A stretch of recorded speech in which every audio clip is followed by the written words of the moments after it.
Nimerudi tena mheshimiwa Spika, nimerudi tena, naomba nisikilizwe mheshimiwa.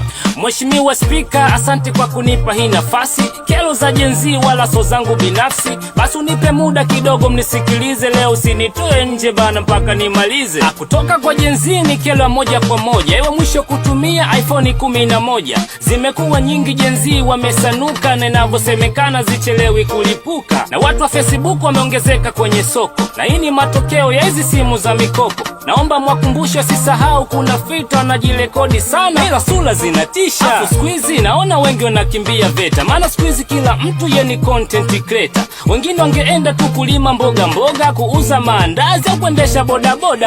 Na kabla ya yote ngoje nitoe tahadhari kwa hawa dada zetu wanajiita pisikari, wanazidisha filter ni mpaka zinaboa, so wapunguze kidogo, watu wanataka kuoa. Swala la biashara jenzi tumejipanga, hata dada zetu wasinza squeezy wanalipa namba. Ukosefu wa ajira vijana wanapata pressure, na sipo kwa msanii basi winga madensa. Mheshimiwa, vingine havielezeki, wameacha kuiba pesa squeezy wanaiba nyeti.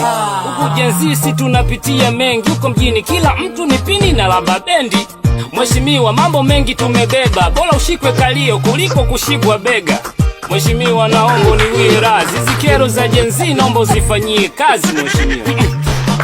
Una nikamruhusu ongee, una nikamruhusu security twende mbunge wapi? Mheshimiwa, nishike vyote na usinishike bega. Nishike vyote na usinishike bega. Unaniweza? Mheshimiwa unaniweza? Asa kama unaniweza njoo. Kama unaniweza njoo.